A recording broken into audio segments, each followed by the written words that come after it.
ਦੋਸਤੋ ਤੁਸੀਂ ਦੇਖ ਰਹੇ ਹੋ ASP TV। ਮੈਂ ਜਗਵੀਰ ਸਿੰਘ ਸੰਧੂ ਹਾਜ਼ਰ ਹਾਂ ਪ੍ਰੋਗਰਾਮ ਘੁੰਟਰੀ ਲਾਈਵ ਲੈ ਕੇ।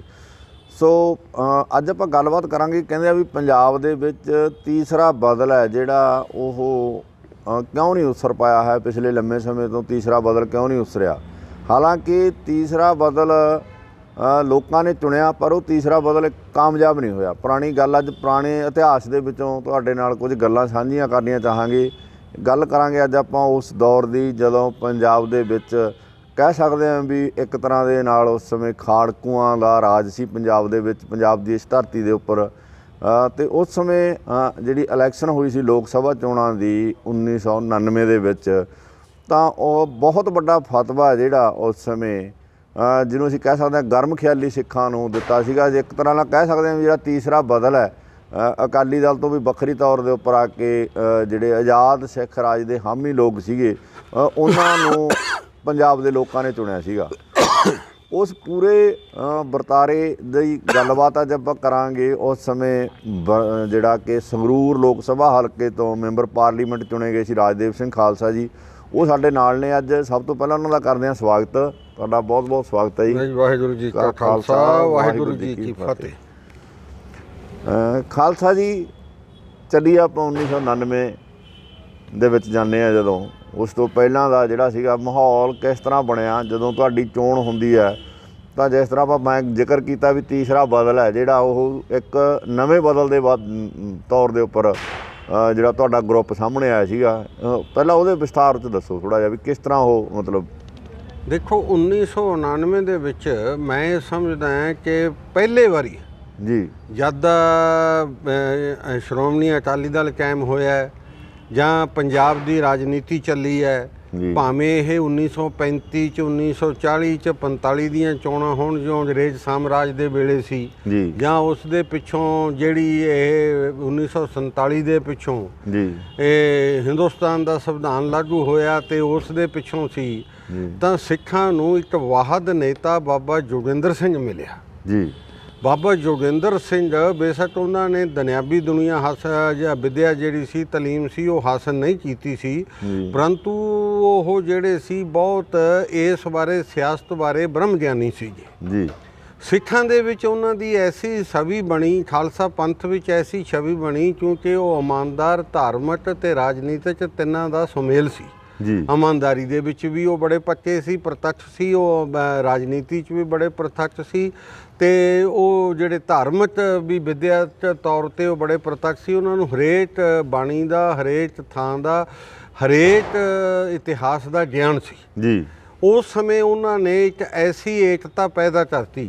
ਉਹ ਭਾਵਕ ਅਤੇ ਜਜ਼ਬਾਤੀ ਵੀ ਸੀ ਜੀ, ਉਹ ਬੌਧਿਕ ਵੀ ਸੀ ਜੀ, ਵਿਦਵਤਾ ਦੇ ਤੌਰ 'ਤੇ ਵੀ ਉਹ ਬੜੀ ਵੱਡੀ ਜਿਹੜੀ ਸੀ ਸਿੱਖਾਂ ਦੇ ਵਿੱਚ, ਖਾਲਸਾ ਪੰਥ ਦੇ ਵਿੱਚ ਉਹ ਏਕਤਾ ਪੈਦਾ ਕਰਤੀ ਸੀ। ਅਤੇ ਉਸ ਸਮੇਂ ਸਿੱਖਾਂ ਦੇ ਬਤੌਰ ਨੁਮਾਇੰਦਾ ਸਾਰੀ ਸਿੱਖ ਸੰਗਤ ਨੇ ਸਿਰਫ ਅਤੇ ਸਿਰਫ ਬਾਬਾ ਜੋਗਿੰਦਰ ਸਿੰਘ ਨੂੰ ਹੀ ਕਬੂਲ ਕੀਤਾ। ਇਸ ਦੇ ਵੀ ਕੋਈ ਸ਼ੱਕ ਨਹੀਂ ਕਿ ਸੰਤ ਜਰਨੈਲ ਸਿੰਘ ਭਿੰਡਰਾਂਵਾਲੇ ਦੇ ਪਿਤਾ ਹੋਣ ਦੇ ਨਾਤੇ ਉਹਨਾਂ ਦਾ ਇੱਕ ਬੜਾ ਜ਼ਬਰਦਸਤ ਪਿਛੋਕੜ ਸੀ, ਪਰੰਤੂ ਜਿਸ ਤਰੀਕੇ ਨਾਲ ਉਹਨਾਂ ਨੇ ਰਾਜਨੀਤੀ ਦੇ ਵਿੱਚ ਪ੍ਰਵੇਸ਼ ਕੀਤਾ ਅਤੇ ਰਾਜਨੀਤੀ ਦੇ ਵਿੱਚ ਪ੍ਰਵੇਸ਼ ਕਰਕੇ ਜਿਹੜਾ ਉਹਨਾਂ ਨੇ ਇੱਕ ਬਹੁਤ ਵੱਡੀ ਮੁਹਾਰਤ ਹਾਸਲ ਕੀਤੀ। ਮੈਂ ਇੱਕ ਗੱਲ ਦੱਸਣ ਲੱਗਿਆ ਕਿ ਖਾੜਕੂਆਂ ਦੇ ਵਿੱਚ ਵੀ ਸੰਤ ਜਰਨੈਲ ਸਿੰਘ ਨੂੰ ਵਾਹਦ ਨੇਤਾ ਨਹੀਂ ਮੰਨਿਆ ਜਾਂਦਾ ਸੀ ਜੀ। ਕਈ ਐਸੀਆਂ ਗੁੱਟਬੰਦੀਆਂ ਸੀ, ਐਸੀਆਂ ਗੁੱਟ ਸੀ ਜੇ ਐਸੇ ਹੋਰ ਸੀ ਜਿਹੜੇ ਸੰਤਾਂ ਦੇ ਖਿਲਾਫ ਸੀ। ਬੜਾ ਇਹ ਵੀ ਇੱਕ ਜਿਹੜਾ ਤੁਸੀਂ ਸਵਾਲ ਜਾਂ ਇੱਕ ਖੁਲਾਸਾ ਕੀਤਾ, ਬੜਾ ਇਹ ਇੱਕ ਮਾਰਕੇ ਦੀ ਗੱਲ ਹੈ ਕਿਉਂਕਿ ਇਹ ਗੱਲਾਂ ਬਾਹਰ ਨਹੀਂ ਆਈਆਂ ਹੈਗੀਆਂ।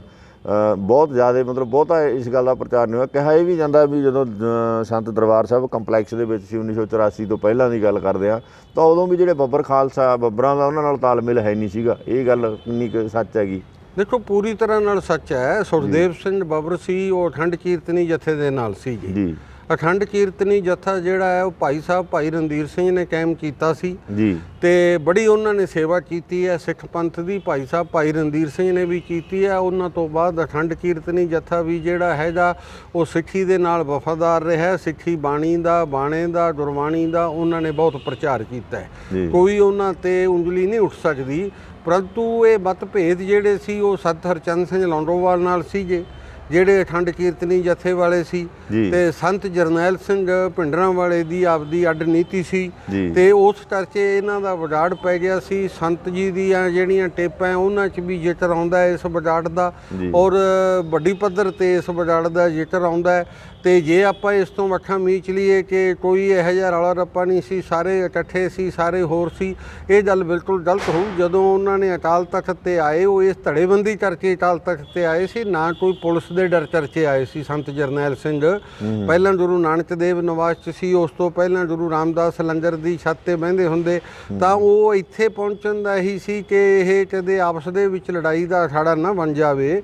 ਤੇ ਸਿੱਖਾਂ ਦੇ ਵਿੱਚ ਸ਼ੁਰੂ ਤੋਂ ਰਿਹਾ, ਜਦੋਂ ਤੋਂ ਮਹਾਰਾਜਾ ਰਣਜੀਤ ਸਿੰਘ ਦਾ ਰਾਜ ਸੀ, ਉਸ ਤੋਂ ਵੀ ਪਹਿਲਾਂ ਗੁਰੂ ਗੋਬਿੰਦ ਸਿੰਘ ਸਾਹਿਬ ਮਹਾਰਾਜ ਜਦੋਂ ਜੋਤੀ ਜੋਤ ਸਮਾ ਗਏ, ਜਦੋਂ ਉਹ ਸੱਚਖੰਡ ਵਾਸੀ ਬਣ ਗਏ, ਸੱਚਖੰਡ ਨੂੰ ਪਿਆਨਾ ਕਰ ਗਏ ਅਬਚਲ ਨਗਰ ਦੇ ਵਿੱਚ, ਜਿਸ ਨੂੰ ਹੁਣ ਨੰਦੇੜ ਸਾਹਿਬ ਕਿਹਾ ਜਾਂਦਾ ਹੈ, ਤੇ ਗੁਰੂ ਗ੍ਰੰਥ ਸਾਹਿਬ ਨੂੰ ਉਹਨਾਂ ਨੇ ਗੁਰਗੱਦੀ ਦੇ ਦਿੱਤੀ ਤੇ ਆਪਦੀ ਬਾਣੀ ਜਿਹੜੀ ਉਹਨਾਂ ਦੀ ਸੀ ਉਹ ਦਸਮ ਗ੍ਰੰਥ ਦੇ ਵਿੱਚ ਜਿਹੜੀ ਬਾਣੀ ਉਹਨਾਂ ਦੀ ਦਰਜ ਹੋ ਗਈ। ਤਾਂ ਉਸ ਸਮੇਂ ਤੋਂ ਸਿੱਖਾਂ ਦੇ ਵਿੱਚ ਬਹੁਤ ਵੱਡੇ ਪੱਧਰ ਤੇ ਜਿਹੜੀ ਸੀ ਆਪਸੀ ਫੁੱਟਝਾਰ ਹੋ ਚੁੱਕੀ ਸੀ।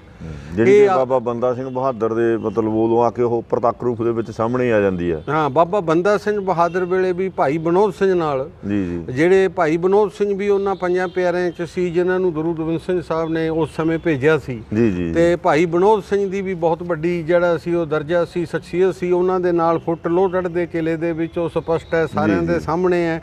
ਤੇ ਉਸ ਤੋਂ ਪਹਿਲਾਂ ਵੀ ਤੱਤ ਖਾਲਸਾ ਤੇ ਬੰਦਈ ਖਾਲਸਾ ਜਿਹੜਾ ਸੀ ਉਹ ਬਣ ਗਿਆ ਸੀ। ਬਾਅਦ 'ਚ ਵੀ 12 ਮਿਸਲਾਂ 12 ਮਿਸਲਾਂ ਜਿਹੜੀਆਂ ਸੀ ਉਹ 12 ਮਿਸਲਾਂ ਬਣੀਆਂ।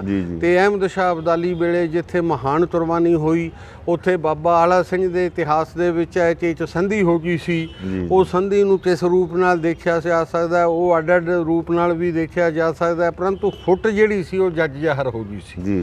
ਇਹਨਾਂ ਦੇ ਵਿੱਚ ਹਮੇਸ਼ਾ ਹੀ ਫੁੱਟ ਰਹੀ। ਤੇ ਇਹ ਜਿਹੜੇ ਹੈ ਇਹਨਾਂ ਨੇ ਦੋ ਪੁੱਤਰ ਜਿਹੜੇ ਸੀ ਮਹਾਰਾਜਾ ਰਣਜੀਤ ਸਿੰਘ ਦੇ, ਉਹ ਸਿੱਖ ਸੈਨਿਕਾਂ ਨੇ ਮਾਰਤੇ ਸੀ। ਬਾਬਾ ਵੀਰ ਸਿੰਘ ਬੜੇ ਵੱਡੇ ਜਿਹੜੇ ਸੀ ਜੇ ਉਹ ਧਾਰਮਿਕ ਹਸਤੀ ਸੀ, ਸ਼ਖਸੀਅਤ ਸੀ ਸਿੱਖਾਂ ਚੋਂ ਮਾਝੇ ਦੇ, ਉਹਨਾਂ ਦਾ ਵੀ ਕਤਲ ਹੋ ਗਿਆ ਸੀ। ਬਾਬਾ ਵੀਰ ਸਿੰਘ ਨਰੰਗਾਵਾਦੀ, ਹਾਂ, ਬਾਬਾ ਵੀਰ ਸਿੰਘ ਨਰੰਗਾਵਾਦੀ, ਹੋਰ ਸੈਂਕੜੇ ਸਿੱਖ ਜਿਹੜੇ ਸੀ ਉਹ ਸੈਨਿਕਾਂ ਨੇ ਮਾਰਤੇ ਸੀ। ਔਰ ਕਿਹਾ ਜਾਂਦਾ ਹੈ ਕਿ ਉਹਨਾਂ ਨੂੰ ਡੋਗਰਿਆਂ ਨੇ ਭੜਕਾਤਾ ਸੀ, ਉਹਨਾਂ ਨੂੰ ਕਾਨਾਫੂਸੀ ਕਰਤੀ ਸੀ। ਡੋਗਰੇ ਜਿਨ੍ਹਾਂ ਦੀ ਧਿਆਨ ਸਿੰਘ ਅਗਵਾਈ ਕਰ ਰਿਹਾ ਸੀ, ਜਿਹਨੂੰ ਪ੍ਰਧਾਨ ਮੰਤਰੀ ਬਣਾਇਆ ਹੋਇਆ ਸੀ ਮਹਾਰਾਜਾ ਰਣਜੀਤ ਸਿੰਘ ਨੇ, ਉਸ ਤੇ ਹਜ਼ਾਰਾਂ ਸਿੱਖਾਂ ਦਾ ਕਤਲ ਆਪਸ ਦੇ ਵਿੱਚ ਹੋ ਗਿਆ ਸੀ। ਸੋ ਆਪਸ ਦੇ ਵਿੱਚ ਬੜੀ ਵੱਡੀ ਪੱਧਰ ਤੇ ਇਹ ਕਤਲੋਗਾਰਤ ਜਿਹੜੀ ਸੀ ਚੱਲਦੀ ਰਹੀ। ਇਤਿਹਾਸ ਦਾ ਹਿੱਸਾ ਹੈ, ਮਤਲਬ ਸਿੱਖਾਂ ਦੇ ਇਤਿਹਾਸ ਦਾ ਹਿੱਸਾ ਹੀ ਹੈ ਇਹ, ਸਿੱਖਾਂ ਦੇ ਇਤਿਹਾਸ ਦਾ ਅਟੂਟ ਹਿੱਸਾ ਹੈ ਜਿਹੜਾ ਕਿ ਗੁਰੂ ਗੋਬਿੰਦ ਸਿੰਘ ਸਾਹਿਬ ਮਹਾਰਾਜ ਦੇ ਜੋਤੀ ਜੋਤ ਸਮਾਉਣ ਤੋਂ ਬਾਅਦ ਲਗਾਤਾਰ ਚੱਲਿਆ ਆ ਰਿਹਾ। ਇਹਨਾਂ ਵਿੱਚ ਕਦੇ ਕਿਸੇ ਗੱਲ ਤੇ ਏਕਤਾ ਨਹੀਂ ਹੋਈ। ਜਿੱਥੇ ਏਕਤਾ ਹੋਣ ਲੱਗਦੀ ਹੈ, ਮਸਲਾ ਖਤਮ ਹੁੰਦਾ, ਉੱਥੇ ਜਾਣ ਬੁੱਝ ਕੇ ਇੱਕ ਮਸਲਾ ਹੋਰ ਚੱਕ ਲਿਆ ਜਾਂਦਾ ਹੈ। ਉਸ ਨੂੰ ਚੱਕ ਕੇ ਉਹ ਲੜਾਈ ਹੈ ਜਿਹੜੀ ਉਸ ਨੂੰ ਵਧਾਉਂਦੇ ਜਾ ਰਹੇ ਨੇ। ਉਸੇ ਤਰ੍ਹਾਂ ਬਾਬਾ ਜੋਗਿੰਦਰ ਸਿੰਘ ਵੇਲੇ ਇੱਕ ਐਸੀ ਏਕਤਾ ਹੋ ਗਈ ਸੀ ਕਿ ਸਿਰਫ ਬਾਦਲ ਤੇ ਬਰਨਾਲਾ ਇਹ ਦੋ ਜਣੇ ਬਾਹਰ ਰਹਿ ਗਏ ਸੀ। ਬਾਦਲ ਤੇ ਬਰਨਾਲੇ ਨਾਲ ਕੋਈ ਏਕਤਾ ਹੋ ਵੀ ਨਹੀਂ ਸਕਦੀ ਸੀ, ਕਿਉਂਕਿ ਉਹਨਾਂ ਦਾ ਪਿਛੋਕੜ ਐਸਾ ਸੀ, ਉਹਨਾਂ ਦਾ ਇਤਿਹਾਸ ਐਸਾ ਸੀ। ਉਹਨਾਂ ਸਿੱਖਾਂ ਦੇ ਨਾਲ ਹਮੇਸ਼ਾ ਹੀ ਧਰੋ ਕਮਾਉਂਦੇ ਰਹੇ ਸੀ ਤੇ ਧਰੋ ਕਮਾਇਆ ਸੀਗਾ, ਤੇ ਇਹਦੇ ਲਈ ਉਹਨਾਂ ਨਾਲ ਤਾਂ ਏਕਤਾ ਦੀ ਜ਼ਰੂਰਤ ਵੀ ਨਹੀਂ ਸੀ, ਨਾ ਕੋਈ ਉਹਨਾਂ ਦੇ ਨਾਲ ਸਾਂਝ ਪਾਉਣ ਦੀ ਜ਼ਰੂਰਤ ਸੀ। ਬਾਬਾ ਜੋਗਿੰਦਰ ਸਿੰਘ ਬਾਹਦ ਨੇਤਾ ਜਿਹੜੇ ਸੀਗੇ ਉਹ ਮੰਨੇ ਗਏ। ਉਹਨਾਂ ਵਿੱਚ ਮੈਂ ਸਮਝਦਾ ਕਿ 3 ਖੂਬੀਆਂ ਬਹੁਤ ਜ਼ਬਰਦਸਤ ਸੀ ਜਿਹੜੀਆਂ ਆਮ ਸਿੱਖ ਰਾਜਨੀਤਿਕ ਵਿੱਚ ਨਹੀਂ ਹੁੰਦੀਆਂ। ਪਹਿਲੀ ਗੱਲ ਕਿ ਜਿਹੜੀ ਵੀ ਸਾਡੀ ਮੀਟਿੰਗ ਹੁੰਦੀ ਸੀ, ਹੁਣ ਸਾਡੀ 7-7 ਘੰਟੇ 8-8 ਘੰਟੇ, ਮੇਰੇ ਯਾਦ ਹੈ ਸਭ ਤੋਂ ਲੰਬੀ ਮੀਟਿੰਗ ਜਲੰਧਰ ਦੇ ਸਰਦਾਰ ਇਕਬਾਲ ਸਿੰਘ ਢਿੱਲੋਂ ਸਾਬਕਾ ਮੈਂਬਰ ਪਾਰਲੀਮੈਂਟ ਸੀ, ਉਹਨਾਂ ਦਾ ਕੋਲਡ ਸਟੋਰ ਸੀ, ਉਸ ਦੇ ਵਿੱਚ ਸਾਡੀ ਮੀਟਿੰਗ ਹੋਈ ਸੀ 11 ਘੰਟੇ ਲੰਬੀ। ਬਾਬਾ ਜੀ ਦਾ ਇਹ ਸੀ ਕਿ ਪਹਿਲਾਂ ਉਹ ਆਪਣੀ ਗੱਲ ਨਹੀਂ ਦੱਸਦੇ ਸੀ ਕਿ ਮੇਰੇ ਕੀ ਵਿਚਾਰ ਨੇ, ਉਹ ਪਹਿਲਾਂ ਛੋਟੇ ਤੋਂ ਸ਼ੁਰੂ ਕਰਦੇ ਸੀ। ਜਿੰਨਾ ਉਹਦਾ ਛੋਟਾ ਮਤਲਬ ਉਸ ਦੇ ਵਿੱਚ ਅਹੁਦੇਦਾਰੀ ਹੋਊ ਉਹ ਤੋਂ ਸ਼ੁਰੂ ਕਰਦੇ ਸੀ ਵੀ ਤੁਸੀਂ ਦੱਸੋ। ਉਹਨੂੰ ਕਹਿੰਦੇ ਸੀ ਕੋਈ ਰਹਿ ਤਾਂ ਨਹੀਂ ਗਿਆ ਬਾਕੀ, ਸਾਰੀਆਂ ਗੱਲਾਂ ਬਾਰੇ ਆਪਦੇ ਖੋਲ੍ਹ ਕੇ ਦੱਸਦੇ ਜਿਹੜਾ ਵਿਸ਼ਾ। ਫਿਰ ਉਹ ਇਸ ਤਰ੍ਹਾਂ ਕਰਦੇ ਕਰਦੇ ਵੱਡੇ ਵੱਲੋਂ ਫੇਰ ਆਉਂਦੇ ਸੀ, ਫਿਰ ਉਹ ਆਪਦੀ ਗੱਲ ਕਰਦੇ ਸੀ। ਇਹਦੇ ਲਈ ਉਹਨਾਂ ਨੂੰ ਨਬਜ਼ ਦਾ ਪਤਾ ਲੱਗ ਜਾਂਦਾ ਸੀ। ਇੱਕ ਹਰੇਕ ਇਹ ਮਹਿਸੂਸ ਕਰਦਾ ਸੀ ਵਰਕਰ ਤੇ ਬਈ ਮੇਰੀ ਗੱਲ ਪੂਰੇ ਧਿਆਨ ਨਾਲ ਸੁਣੀ ਗਈ ਹੈ, ਮੈਂ ਇਹ ਰੈਲੇਵੈਂਸੀ ਰੱਖਦਾ, ਸੰਬੰਧਤ ਹੈ ਤੇ ਸਿੱਖੀ ਦੇ ਵਿੱਚ ਮੇਰਾ ਕੋਈ ਮੁੱਲ ਹੈ। ਮੇਰੀ ਗੱਲ ਸੁਣ ਕੇ ਫਿਰ ਫੈਸਲਾ ਹੋਊਗਾ। ਜੀ ਜੀ ਉੱਥੇ ਕੋਈ ਤਾਨਾਸ਼ਾਹ ਬੰਦਾ ਨਹੀਂ ਬੈਠਾ ਜਿਹੜਾ ਆਪਦੀਆਂ ਗੱਲਾਂ ਕਰੀ ਜਾਊ ਤੇ ਉਹ ਫੈਸਲਾ ਦੇਈ ਜਾਊ। ਮੇਰੀ ਗੱਲ ਪੂਰੇ ਧਿਆਨ ਨਾਲ ਸੁਣੀ ਜਾਊ, ਮੈਂ ਲੋਕਾਂ ਤੋਂ ਫੀਡਬੈਕ ਲਵਾਂ, ਫਿਰ ਗੱਲ ਕਹਾਂ ਤੇ ਉਹਨੂੰ ਇਹ ਤਾਂ ਮਨਾਣ ਹੁੰਦਾ ਸੀ ਵੀ ਜੇ ਮੇਰੀ ਗੱਲ ਮੰਨੀ ਵੀ ਨਹੀਂ ਜਾਈ ਤਾਂ ਬਾਹਰ ਗਿਣਤੀ ਉਧਰ ਸੀ ਤੇ ਬਾਬਾ ਜੀ ਦਾ ਜਿਹੜਾ ਸੀ ਉਹ ਰੱਬੀ ਫਰਮਾਨ ਸੀ ਉਧਰ ਹੋ ਗਿਆ, ਉਹਨੂੰ ਕੋਈ ਬੁਰਾ ਨਹੀਂ ਲੱਗਦਾ ਸੀ। ਇਹ ਅੱਜ ਕੱਲ੍ਹ ਦੀ ਸਿਆਸਤ ਵਿੱਚ ਨਹੀਂ ਹੈ। ਜਿਸ ਤਰ੍ਹਾਂ ਬਾਦਲ ਦਲ ਨੇ ਪਹਿਲਾਂ ਪੋਲੀਟੀਕਲ ਅਫੇਅਰ ਕਮੇਟੀ ਬਣਾਈ, ਫਿਰ ਉਹਨੂੰ ਵੀ ਖਤਮ ਕਰਤਾ, ਫਿਰ ਕੋਰ ਕਮੇਟੀ ਬਣਾ ਲਈ। ਕੋਰ ਕਮੇਟੀ ਦੇ ਵਿੱਚ ਵੀ ਇਹਨਾਂ ਦੀ ਜਿਹੜੀ ਹੈ ਨਕਲੀ ਸ਼ਖਸੀਅਤ ਬਣਾਈ ਆ ਉਹ ਹਾਵੀ ਹੁੰਦੀ ਹੈ। ਇਹ ਬਾਬਾ ਜੀ ਦੀ ਤਾਂ ਅਸਲੀ ਸ਼ਖਸੀਅਤ ਸੀ, ਇਹਨਾਂ ਦੀ ਨਕਲੀ ਸ਼ਖਸੀਅਤ ਹੈ। ਉਹ ਨਕਲੀ ਸ਼ਖਸੀਅਤ ਇਹਨਾਂ ਦੀ ਹਾਵੀ ਹੁੰਦੀ ਰਹੀ। ਕਿਸੇ ਨੂੰ ਇਹ ਨਹੀਂ ਸੀ ਵੀ ਮੇਰੀ ਵੀ ਕੋਈ ਇਹਦੇ ਵਿੱਚ ਫੈਸਲੇ ਵਿੱਚ ਭਾਗੀਵਾਲੀ ਹੈ। ਆਪਾਂ ਹੁਣ ਆ ਜਾਈਏ 99 ਤੇ ਜੀ। 99 'ਚ ਫਿਰ ਜਿਹੜੇ ਕੈਂਡੀਡੇਟ ਚੁਣੇ ਗਏ ਉਹ ਕਿਵੇਂ ਚੁਣੇ ਗਏ? ਕੈਂਡੀਡੇਟਾਂ ਦੀ ਚੋਣ ਕਿਵੇਂ ਹੋਈ? ਮਤਲਬ ਜਿਵੇਂ ਤੁਸੀਂ ਬਾਕੀ ਸਾਰੇ ਸੀਟਾਂ ਦੇ ਉੱਪਰ ਕਿੰਨੀਆਂ ਸਾਰੀਆਂ 13 ਦੇ ਉੱਪਰ ਹੀ ਲੜੀ ਸੀ ਚੋਣ ਜੀ? ਹਾਂ, ਇਹ ਲਗਭਗ 13 'ਚ ਤਾਂ ਨਹੀਂ ਲੜੀ। ਇੱਕ ਅੰਮ੍ਰਿਤਸਰ ਤੇ ਨਹੀਂ ਲੜੀ ਸੀ ਜੀ, ਇੱਕ ਫਲੋਰ ਤੇ ਜਿਹੜੀ ਫਲੋਰ ਸੀਟ ਸੀ ਉਸ ਤੇ ਨਹੀਂ ਲੜੀ ਸੀ, ਇੱਕ ਹੁਸ਼ਿਆਰਪੁਰ ਤੇ ਨਹੀਂ, ਜਲੰਧਰ ਤੇ ਨਹੀਂ। 4 ਸੀਟਾਂ ਤੇ ਨਹੀਂ ਚੋਣ ਲੜੀ ਸੀ, 9 ਸੀਟਾਂ ਤੇ ਚੋਣ ਲੜੀ ਸੀ। 9 ਹੀ ਜਿੱਤ ਲਈਆਂ ਸੀ। 9 ਚੋਂ 8 ਜਿੱਤੀਆਂ ਸੀ, ਗੁਰਦਾਸਪੁਰ ਹਾਰ ਗਏ ਸੀ। ਜੀ ਜੀ, ਠੀਕ ਹੈ ਜੀ। ਤੇ ਉਹ ਜਿਹੜੇ ਸੀ ਉਮੀਦਵਾਰਾਂ ਦੀ ਚੋਣ ਸੀ, ਦੇਖੋ ਗੁਰਦਾਸਪੁਰ ਦੀ ਚੋਣ ਬਾਬਾ ਜੋਗਿੰਦਰ ਸਿੰਘ ਨੇ ਨਹੀਂ ਕੀਤੀ ਸੀ ਉਮੀਦਵਾਰ ਦੀ। ਉਹ ਭਾਗਲਪੁਰ ਜੇਲ੍ਹ ਦੇ ਵਿੱਚੋਂ ਚਿੱਠੀ ਲਿਆਂਦੀ ਸੀ, ਉਸ ਦੇ ਮੁਤਾਬਕ ਜਿਹੜੀ ਸੀ ਉਹ ਕੈਪਟਨ ਚੰਨਣ ਸਿੰਘ ਸਿੱਧੂ ਦੀ ਬਤੌਰ ਉਮੀਦਵਾਰ ਜਿਹੜੀ ਆ ਉਹ ਚੋਣ ਕੀਤੀ ਗਈ ਸੀ। ਜੀ ਹਾਂ, ਉਹ ਕੈਪਟਨ ਚੰਨਣ ਸਿੰਘ ਸਿੱਧੂ ਦੀਆਂ ਜਦੋਂ ਅਸੀਂ ਆਮ ਅੱਜ ਕੱਲ੍ਹ ਇੰਟਰਵਿਊਜ਼ ਸੁਣਦੇ ਹਾਂ, ਉਹ ਕਹਿੰਦੇ ਆ ਵੀ ਸਾਰੀਆਂ ਚੋਣਾਂ ਹੀ ਮੈਂ ਲੜਾਉਣ ਵਾਲਾ ਸੀ ਉਸ ਸਮੇਂ। ਦੇਖੋ ਉਹਨਾਂ ਦੀ ਮੈਂ ਉਹਨਾਂ ਦੇ ਨਾਲ ਕਿਸੇ ਕੰਟਰੋਵਰਸੀ 'ਚ ਨਹੀਂ ਪੈਣਾ ਚਾਹੁੰਦਾ। ਮੇਰੇ ਮਿੱਤਰ ਨੇ, ਬਹੁਤ ਚੰਗੇ ਬੰਦੇ ਨੇ, ਪਰੰਤੂ ਉਹ ਜਿਸ ਤਰ੍ਹਾਂ ਤੁਸੀਂ ਕਹਿੰਦੇ ਹੋ ਵੀ ਇਹ ਭਾਗਲਪੁਰ ਤੋਂ ਮਤਲਬ ਆਈ, ਉਹ ਕਹਿੰਦੇ ਵੀ ਮਾਨ ਨੂੰ ਚੋਣ ਮੈਂ ਲੜਾਈ ਸੀਗੀ। ਮਤਲਬ ਉਹ ਇਹ ਵੀ ਗੱਲ ਉਹ ਕਹਿੰਦੇ ਵੀ ਲੜਾਈ ਹੋਣੀ ਹੈ ਜੀ, ਮੈਨੂੰ ਨਹੀਂ ਪਤਾ ਲੜਾਈ ਸੀ, ਮਾਨ ਨੂੰ ਕੈਂਡੀਡੇਟ ਮੈਂ ਬਣਾਇਆ ਸੀ। ਜੀ, ਇਸ ਤਰ੍ਹਾਂ ਬਾਬਾ ਜੋਗਿੰਦਰ ਸਿੰਘ ਨੇ ਦਿੱਤਾ ਸੀ ਉਹਨਾਂ ਨੂੰ। ਤੁਹਾਤੋਂ ਚਾਹੁੰਦੇ ਆ ਵੀ ਵਿਸਥਾਰ ਨਾਲ ਦੱਸੋ ਵੀ ਕਿਵੇਂ ਚੁਣੇ, ਕਿਵੇਂ ਗਏ, ਵੀ ਕਿਵੇਂ ਤੁਹਾਨੂੰ ਮੈਂ ਦੱਸਦਾ ਕਿ ਉਸ ਦੇ ਵਿੱਚ ਜਿਹੜੀ ਇਹ ਕਰਕੇ ਉਹਨਾਂ ਨੇ ਕਿਹਾ ਵੀ ਉਮੀਦਵਾਰਾਂ ਨੂੰ ਤੁਸੀਂ ਸੁਝਾਅ ਪੇਸ਼ ਕਰੋ। ਗੁਰਦੁਆਰਾ ਮਾਡਲ ਟਾਊਨ ਜਲੰਧਰ ਦੇ ਵਿੱਚ ਜੀ ਉਦੋਂ ਬ੍ਰਹਮਪੁਰਾ ਸਾਹਿਬ ਸਰਦਾਰ ਰਣਜੀਤ ਸਿੰਘ ਬ੍ਰਹਮਪੁਰਾ ਸਾਡੇ ਜਨਰਲ ਸਕੱਤਰ ਸੀ ਜੀ। ਤੇ ਉਸ ਸਮੇਂ ਤਰਲੋਚਨ ਸਿੰਘ ਤੁੜ ਜਿਹੜੇ ਹੁਣ ਸੱਚਖੰਡ ਵਾਸੀ ਹੋ ਗਏ ਨੇ, MP ਵੀ ਰਹੇ ਨੇ 3 ਵਾਰੀ, ਉਹ ਜਿਹੜੇ ਸੀ ਜੇ ਉਹ ਵੀ ਪਾਰਟੀ ਦੇ ਸੀਨੀਅਰ ਲੀਡਰ ਸੀ ਜੀ। ਤੇ ਉੱਥੇ ਕਿਹਾ ਵੀ ਤੁਸੀਂ ਅੱਡ ਉਹ ਪੇਸ਼ ਕਰੋ ਜੀ ਕਿ ਉਮੀਦਵਾਰਾਂ ਦੇ ਨਾਮ ਪੇਸ਼ ਕਰੋ। ਇੱਕ ਗੱਲ ਖਾਸੀਅਤ ਇਹ ਸੀ ਕਿ ਕਈ ਥਾਵਾਂ ਤੋਂ ਕੋਈ ਲੜਨ ਲਈ ਉਹ ਤਿਆਰ ਨਹੀਂ ਸੀ ਜੀ।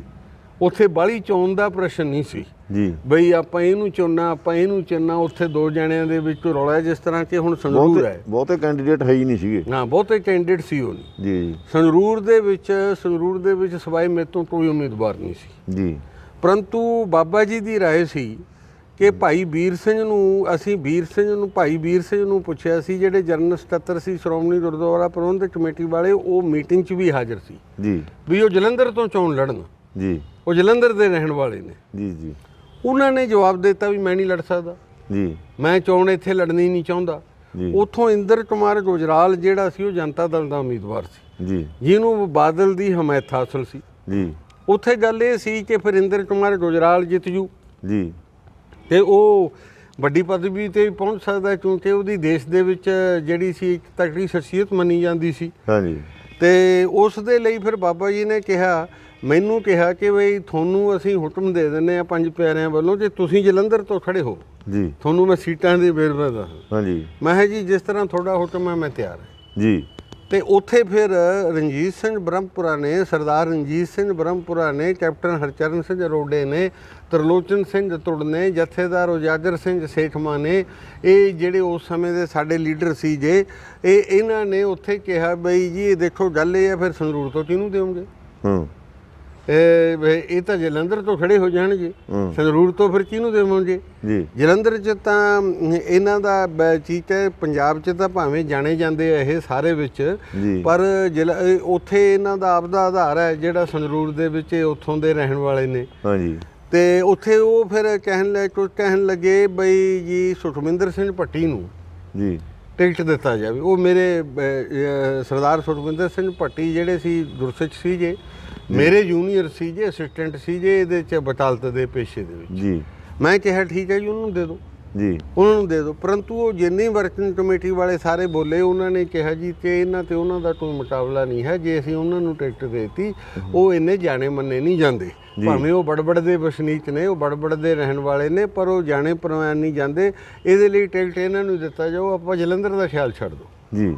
ਤਦ ਇਹ ਨਾ ਹੋਵੇ ਕਿ ਇਸ ਗੱਲ 'ਚ ਆਪਾਂ ਦੋਹੇ ਸੀਟਾਂ ਤੋਂ ਹੀ ਖਤਮ ਹੋ ਜਾਈਏ, ਹਾਂ ਹਾਂ ਬਿਲਕੁਲ, ਨਾ ਜਲੰਧਰ ਜਿੱਤੀਏ ਨਾ ਸੰਗਰੂਰ ਜਿੱਤੀਏ। ਹਾਂ ਜੀ। ਤੋ ਬਾਬਾ ਜੀ ਨੇ ਉਸ ਕਹਿਤਾ ਕਿ ਸੰਗਰੂਰ ਤੋਂ ਦਿੱਤਾ ਜਾਵੇ। ਜੀ ਸੋ ਸਖਤ ਮੁਕਾਬਲਾ ਨਹੀਂ ਸੀ। ਬਾਕੀ ਜਿਸ ਤਰ੍ਹਾਂ ਹੁਣ ਸਰਦਾਰ ਰਜਿੰਦਰਪਾਲ ਸਿੰਘ ਬੁਲਾਰਾ ਸੀ ਜੀ, ਉਹ ਸ਼ਹੀਦੀ ਪਾਜੇ ਸੀ, ਇਹ ਸੈਣੀ ਨੇ ਉਹ ਤਸ਼ੱਦਦ ਕਰਕੇ ਉਹਨਾਂ ਨੂੰ ਸ਼ਹੀਦ ਕਰਤਾ ਸੀ। ਬੜੇ ਉਹ ਸਿੱਖ ਪੰਥ ਦੇ ਨਾਲ ਬੜੀ ਵਫਾਦਾਰੀ ਨਿਭਾਈ ਆ ਉਹਨਾਂ ਨੇ, ਬੜੇ ਵਫਾਦਾਰ ਸਿਪਾਹੀ ਸੀ, ਬੜੀ ਵੱਡੀ ਕੁਰਬਾਨੀ ਸੀ ਜੀ। ਉਹਨਾਂ ਦੀ ਧਰਮ ਪਤਨੀ ਜਿਹੜੀ ਸੀ ਰਜਿੰਦਰ ਕੌਰ ਬੁਲਾਰਾ ਨੂੰ ਇਹ ਉਮੀਦਵਾਰ ਚੁਣ ਲਿਆ ਗਿਆ ਲੁਧਿਆਣਾ ਤੋਂ, ਹਾਂ ਲੁਧਿਆਣਾ ਤੋਂ ਜੀ। ਤੇ ਇਸੇ ਤਰ੍ਹਾਂ ਹੀ ਬਾਬਾ ਸੁੱਚਾ ਸਿੰਘ ਮਲੋਆ ਜੀ, ਉਹ ਸਿੱਖ ਕੌਮ ਦੇ ਸ਼ਹੀਦੇ ਆਜ਼ਮ ਸਰਦਾਰ ਬੇਅੰਤ ਸਿੰਘ ਦੇ ਪਿਤਾ ਨੇ ਜੀ, ਤੇ ਗੁਰਬਾਣੀ 'ਚ ਤੇ ਬਾਣੀ 'ਚ ਬੜੇ ਪ੍ਰਤੱਖ ਸੀ ਜੇ, ਜੀ। ਤੇ ਉਹ ਅਸਲ 'ਚ ਜਿਹੜੇ ਸੀ ਜੇ ਪ੍ਰੇਰਿਤ ਕਰਨ ਵਾਲੇ ਸਿੱਖ ਪੰਥ ਵੱਲ ਸਰਦਾਰ ਬੇਅੰਤ ਸਿੰਘ ਨੂੰ ਉਹ ਬਾਬਾ ਸੁੱਚਾ ਸਿੰਘ ਮਲੋਆ ਹੀ ਸੀ ਜੀ। ਬਾਬਾ ਸੁੱਚਾ ਸਿੰਘ ਮਲੋਆ ਨੂੰ ਜਿਹੜਾ ਸੀ ਉਹ ਜਿਹੜਾ ਸੀ ਟਿਕਟ ਇਸ ਆਧਾਰ ਤੇ ਦਿੱਤਾ ਗਿਆ, ਜਿਹੜਾ ਬਠਿੰਡਾ ਰਿਜ਼ਰਵ ਸੀਟ ਤੋਂ। ਜੀ ਜੀ ਬਿਲਕੁਲ। ਅੱਛਾ, ਜਿੱਥੋਂ ਤੱਕ ਬੀਬੀ ਬਿਮਲ ਕੌਰ ਖਾਲਸਾ ਦਾ ਜਿਹੜਾ ਮਤਲਬ ਸੀ, ਇਹ ਜੇ ਅਸੀਂ ਇਹ ਸਰਦਾਰ ਬੇਅੰਤ ਸਿੰਘ ਦੀ ਘਰਵਾਲੀ ਸੀ ਜੀ, ਤੇ ਉਸ ਆਧਾਰ ਤੇ ਮਤਲਬ ਟਿਕਟ ਦੇ ਦਿੱਤਾ ਗਿਆ। ਇਹ ਟਿਕਟ ਇਸ ਦਾ ਜਥੇਦਾਰ ਜਗਦੇਵ ਸਿੰਘ ਖੁੱਡੀਆ ਇਹ 5 ਮੈਂਬਰੀ ਕਮੇਟੀ ਦੇ ਮੈਂਬਰ ਵੀ ਰਹੇ ਸੀ, ਪੰਜਾਬ ਮੰਡੀਕਰਨ ਬੋਰਡ ਦੇ ਚੇਅਰਮੈਨ ਵੀ ਰਹੇ ਸੀ। ਫਿਰ ਇਹ ਉਸ ਸਮੇਂ ਦੇ ਤਗੜੇ ਪੜ੍ਹੇ ਲਿਖੇ ਮੰਨੇ ਜਾਂਦੇ ਸੀ, ਕਿਉਂਕਿ BA ਪਾਸ ਸੀ ਜੇ ਉਸ ਜ਼ਮਾਨੇ ਦੇ ਵਿੱਚ, ਤੇ ਬੜੇ ਇਮਾਨਦਾਰ ਸ਼ਖਸੀਅਤ ਸੀ ਜੀ, ਫਰੀਦਕੋਟ ਦੇ ਵਿੱਚ ਮੰਨੀ ਜਾਂਦੀ ਸੀ। ਇਹਨਾਂ ਨੂੰ ਇਸ ਕਰਕੇ ਚੋਣ ਕੀਤੀ ਜੀ, ਮੁਕਾਬਲੇ ਕੋਈ ਨਹੀਂ ਸੀ ਜੀ।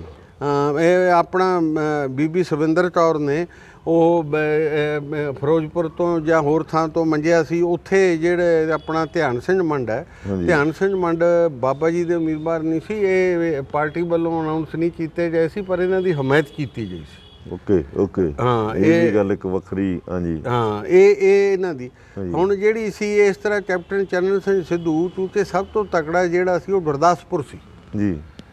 ਗੁਰਦਾਸਪੁਰ ਜਿਹੜਾ ਹਲਕਾ ਤਕੜਾ ਸੀ, ਕੈਪਟਨ ਚਰਨ ਸਿੰਘ ਸਿੱਧੂ ਤੋਂ ਪੁਰਾਣੇ ਦੀ ਹੋਣੀ ਹੈ ਗੱਲ। ਉਸ ਸਮੇਂ ਹੁਣ ਤਾਂ ਗੁਰਸਿੱਖ ਨੇ ਪੂਰੇ, ਹੁਣ ਵੀ ਗੁਰਸਿੱਖ ਨੇ, ਉਸ ਸਮੇਂ ਵੀ ਗੁਰਸਿੱਖ ਸੀ। ਤੇ ਕੋਈ ਸਿਗਰਟ ਪੀਂਦੇ ਦੀ ਫੋਟੋ ਜੀ ਕੈਪਟਨ ਚਰਨ ਸਿੰਘ ਸਿੱਧੂ ਦੀ ਪਤਾ ਨਹੀਂ ਕਿਸੇ ਮੁੰਡਿਆਂ ਚੋਂ ਕੋਈ ਬਚਪਨ ਦੀ ਉਹਦੇ ਹੱਥ ਲੱਗੀ।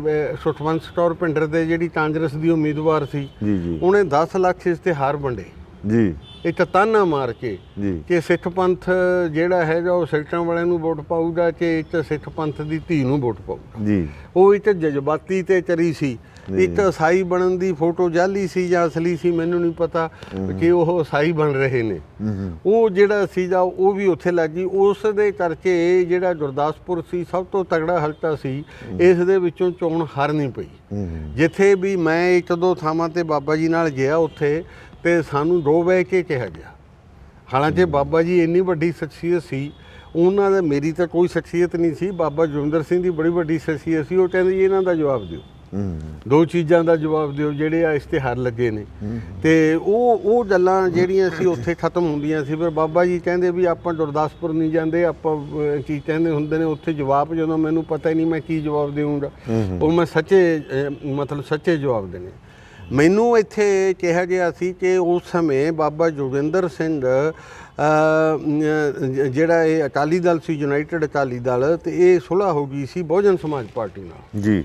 ਬਹੁਜਨ ਸਮਾਜ ਪਾਰਟੀ ਨਾਲ ਸੁਲ੍ਹਾ ਕਰਕੇ ਜਿਹੜੀ ਸੀ, ਮੈਂ ਇਹਨਾਂ ਨੂੰ ਕਿਹਾ ਦੇਖੋ ਜੀ ਗੱਲ ਇਹ ਹੈ ਬਈ ਮੈਂ ਸੁਲ੍ਹਾ ਦਾ ਹਮਾਇਤੀ ਨਹੀਂ ਹਾਂ ਜੀ, ਸੰਗਰੂਰ ਦੀ ਸੀਟ ਤੇ ਸੁਲ੍ਹਾ ਤੋੜ ਦਿਓ ਜੀ। ਇਹਦਾ ਮਤਲਬ ਇਹ ਹੋਊ ਵੀ ਮੈਂ ਜੱਟ ਹਾਂ, ਜੀ ਤੇ ਮੈਂ ਜੱਟ ਸਿੱਖ ਹੋਣ ਦੇ ਨਾਤੇ ਇਹਦੇ ਲਈ ਮੈਂ ਅਕਾਲੀ ਦਲ ਦਾ ਉਮੀਦਵਾਰ ਹੋ ਗਿਆ ਤੇ ਉਹ ਮੇਰੀ ਹਮਾਇਤ ਦਲਿਤ ਹੋਣ ਦੇ ਨਾਤੇ ਕਰਨਗੇ, ਕਿਉਂਕਿ ਸਿੱਖ ਪੰਥ ਦੇ ਵਿੱਚ ਜਾਤ ਪਾਤ ਹੈ ਹੀ ਨਹੀਂ।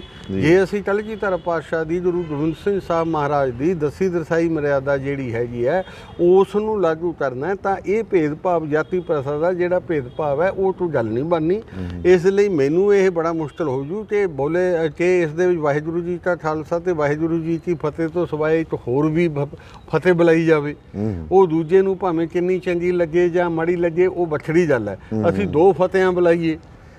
ਮੈਂ ਵੀ ਉਹ ਡਰਾਮਾ ਤਰ੍ਹਾਂ ਤੇ ਮੈਂ ਵੀ ਉਸ ਨੂੰ ਕਰਕੇ ਜੀ ਪਹਿਲਾਂ ਉਹ ਫਤਿਹ ਬੁਲਾਤੀ ਫਿਰ ਉਹ ਫਤਿਹ ਬੁਲਾਤੀ। ਮੈਂ ਕਿਹਾ ਮੇਰੇ ਨਾਲ ਨਾਰਾਜ਼ ਚੱਲਣਗੇ, ਇਹਨਾਂ ਨੇ ਮੇਰੇ ਨਾਲ ਚੱਲਣਾ ਨਹੀਂ, ਉਹਦਾ ਆਪਾਂ ਨੂੰ ਕੋਈ ਨਹੀਂ। ਫਿਰ ਬਾਬਾ ਜੀ ਨੇ ਟੈਲੀਫੋਨ ਤੇ ਮੇਰੇ ਸਾਹਮਣੇ ਕਹਿਤਾ ਸੀ, ਲੈਂਡਲਾਈਨ ਹੁੰਦੇ ਸੀ ਉਸ ਸਮੇਂ, ਕਿ ਜੀ ਸਾਡੇ ਕੈਂਡੀਡੇਟ ਨਹੀਂ ਮੰਨਦੇ, 12 ਸੀਟਾਂ ਤੇ ਆਪਣਾ ਸਮਝੌਤਾ ਹੈ, ਤੁਹਾਨੂੰ ਫਲੋਰ ਦੀ ਸੀਟ ਦੇਤੀ, ਉੱਥੋਂ ਤੁਸੀਂ ਉਮੀਦਵਾਰ ਖੜਾ ਕਰੋ ਤੇ ਇੱਥੋਂ ਸੰਗਰੂਰ ਤੋਂ ਆਪਦਾ ਉਮੀਦਵਾਰ ਖੜਾ ਕਰ ਲਓ। ਫਿਰ ਸਰਦਾਰ ਆਤਮਾ ਸਿੰਘ ਸਹਿਗੜਾ ਨੂੰ ਮੇਰੇ ਖਿਲਾਫ ਜਿਹੜਾ ਸੀ ਉਮੀਦਵਾਰ ਉਹ ਕੀ ਕਹਿੰਦੇ ਹੁੰਦੇ ਨੇ ਖੜਾ ਕਰ ਦਿੱਤਾ ਜੀ। ਅਸੀਂ ਮਾਨ ਸਾਹਿਬ ਦੀ ਚੋਣ ਕਿਵੇਂ ਕੀਤੀ ਗਈ ਜੀ? ਫਿਰ ਮਾਨ ਸਾਹਿਬ ਦੀ ਚੋਣ ਜਿਹੜੀ ਸੀ ਇਹ ਕੀਤੀ ਗਈ ਜੀ, ਦੇਖੋ 20 ਇਹਨਾਂ ਨੂੰ ਕੈਂਡੀਡੇਟ ਕਿਹਨੇ ਬਣਾਇਆ ਇਹ ਮਤਲਬ? ਹਾਂ, ਇਹ 20 ਮਈ 1985 ਨੂੰ ਸਾਡੀ ਪਹਿਲੀ ਮੀਟਿੰਗ ਹੋਈ ਸੀ ਜੀ। ਚੋਣਾਂ ਤਾਂ 99 ਚ ਹੋਈਆਂ ਨੇ। 20 ਮਈ 1985 ਨੂੰ ਜਦੋਂ ਯੂਨਾਈਟਿਡ ਅਕਾਲੀ ਦਲ ਬਣਿਆ ਜੀ, ਉਸ ਸਮੇਂ ਸਾਡੀ ਮੀਟਿੰਗ ਗੁਰਦੁਆਰਾ ਸ਼ਹੀਦਾਂ 'ਚ ਹੋਈ ਸੀ ਜੀ, ਇਹ ਆਪਣਾ ਅੰਮ੍ਰਿਤਸਰ ਜੀ। ਉੱਥੇ ਮੀਟਿੰਗ ਦੇ ਵਿੱਚ ਅਸੀਂ ਸਾਰਿਆਂ ਨੇ ਬਾਬਾ ਜੋਗਿੰਦਰ ਸਿੰਘ ਨੂੰ ਪ੍ਰਧਾਨ ਚੁਣਿਆ ਸੀ ਜੀ, ਯੂਨਾਈਟਿਡ ਅਕਾਲੀ ਦਲ ਦਾ। ਜੀ, ਜੀ, ਸਰਦਾਰ ਸਿਮਰਨਜੀਤ ਸਿੰਘ ਮਾਨ ਦੀ ਕੋਈ ਗੱਲ ਨਹੀਂ ਹੋਈ ਸੀ ਜੀ। ਬਾਬਾ ਜੀ ਉਹ ਜਦੋਂ ਬੋਲਣ ਲੱਗੇ ਅਖੀਰ ਦੇ ਵਿੱਚ ਉਹਨਾਂ ਨੇ ਕਿਹਾ ਕਿ ਮੈਂ ਅਖਬਾਰਾਂ 'ਚ ਪੜ੍ਹਿਆ ਕਿ ਸਰਦਾਰ ਸਿਮਰਨਜੀਤ ਸਿੰਘ ਮਾਨ ਜਿਹੜੇ ਹੁਣ DIG ਬੰਬਈ ਲੱਗੇ ਹੋਏ ਨੇ ਮਹਾਰਾਸ਼ਟਰ 'ਚ, ਉਹ ਪਹਿਲਾਂ ਇੱਥੇ SSP ਵੀ ਰਹੇ ਨੇ ਫਰੀਦਕੋਟ ਤੇ ਹੋਰ ਥਾਵਾਂ ਤੇ, ਉਹ ਸੰਤ ਜਰਨੈਲ ਸਿੰਘ ਭਿੰਡਰਾਂਵਾਲੇ ਦੇ ਬੜੇ ਨੇੜੇ ਸੀ ਜੀ। ਲੋਕ ਕਹਿਣਗੇ ਕਿ ਬਾਬਾ ਜੋਗਿੰਦਰ ਸਿੰਘ ਨੇ ਸੰਤ ਭਿੰਡਰਾਂਵਾਲੇ ਦੇ ਪਰਿਵਾਰ ਦੇ ਹੋਣ ਕਰਕੇ ਪ੍ਰਧਾਨਗੀ ਲੈ ਲਈ ਜੀ। ਮੈਂ ਤੁਹਾਡਾ ਇੰਨਾ ਹੁਕਮ ਮੰਨ ਲੈਣਾ ਹੈ ਕਿ ਮੈਂ ਐਕਟਿੰਗ ਪ੍ਰਧਾਨ ਬਣਨ ਨੂੰ ਤਿਆਰ ਹਾਂ ਜੀ। ਪਰ ਇੱਥੇ ਅਨਾਉਂਸ ਕੀਤਾ ਜਾਵੇ ਕਿ ਪ੍ਰਧਾਨਗੀ ਹੈ ਜਿਹੜੇ ਪੱਖੇ ਉਹ ਸਰਦਾਰ ਸਿਮਰਨਜੀਤ ਸਿੰਘ ਮਾਨ ਹੋਣਗੇ। ਇਹ ਉਦੋਂ ਜੇਲ੍ਹ 'ਚ ਸੀਗੇ? ਇਹ ਉਦੋਂ ਜੇਲ੍ਹ 'ਚ ਸੀ ਜੀ, ਜੀ। ਮੈਂ ਇਸ ਦੀ ਵਿਰੋਧਤਾ ਕਰੀ ਜੀ, ਉੱਠ ਕੇ। ਮੈਂ ਇਹ ਕਿਹਾ ਕਿ ਅਕਾਲੀ ਦਲ ਦੇ ਪ੍ਰਧਾਨ ਬਾਬੇ ਤੇ ਸੰਤ ਹੁੰਦੇ ਨੇ ਜੀ। ਸਰਦਾਰ ਸਿਮਰਨਜੀਤ ਸਿੰਘ ਮਾਨ ਨੂੰ ਬਾਬਾ ਜੀ ਤੁਸੀਂ ਸ਼ਕਲ ਤੋਂ ਜਾਣਦੇ ਹੋ? ਕਹਿੰਦੇ ਮੈਂ ਨਹੀਂ ਜਾਣਦਾ ਜੀ। ਮੈਂ ਕਦੇ ਨਹੀਂ ਦੇਖਿਆ, ਮੈਂ ਵੀ ਨਹੀਂ ਜਾਣਦਾ ਸੀ ਜੀ ਬਈ ਉਹ ਕੌਣ ਹੈ ਸਰਦਾਰ ਸਿਮਰਨਜੀਤ ਸਿੰਘ ਮਾਨ। ਉਦੋਂ ਪਹਿਲਾਂ ਮਿਲੇ ਨਹੀਂ ਸੀ ਕਦੇ ਮਿਲੇ ਨਹੀਂ, ਕਦੇ ਮੈਂ ਉਹ ਨਹੀਂ ਦੇਖਿਆ, ਕਦੇ ਉਹ ਹੀ ਨਹੀਂ ਪਤਾ ਵੀ ਕੌਣ ਹੈ ਸਰਦਾਰ ਸਿਮਰਨਜੀਤ ਸਿੰਘ ਮਾਨ। ਹਾਲਾਂਕਿ ਸਰਦਾਰ ਜੋਗਿੰਦਰ ਸਿੰਘ ਮਾਨ ਜਿਹੜੇ ਪਿਤਾ ਨੇ ਸਰਦਾਰ ਸਿਮਰਨਜੀਤ ਸਿੰਘ ਮਾਨ ਦੇ, ਉਹਨਾਂ ਨਾਲ ਮੇਰੀ ਸਿੱਖ ਸਟੂਡੈਂਟ ਫੈਡਰੇਸ਼ਨ ਪੰਜਾਬ ਦੇ ਪ੍ਰਧਾਨ ਹੋਣ ਦੇ ਨਾਤੇ 67, 68, 69, 70 ਦੇ ਵਿੱਚ ਬੜੀ ਚੰਗੀ ਬਾਤਚੀਤ ਸੀ, ਕਿਉਂਕਿ ਉਹ ਪੰਜਾਬ ਵਿਧਾਨ ਸਭਾ ਦੇ ਸਪੀਕਰ ਬਣੇ ਸੀ। ਜੀ, ਜੀ। ਉਹ ਮਾਸਟਰ ਤਾਰਾ ਸਿੰਘ ਗਰੁੱਪ ਨੇ ਉਦੋਂ 2 ਸੀਟਾਂ ਜਿੱਤੀਆਂ ਸੀ, ਜੀ।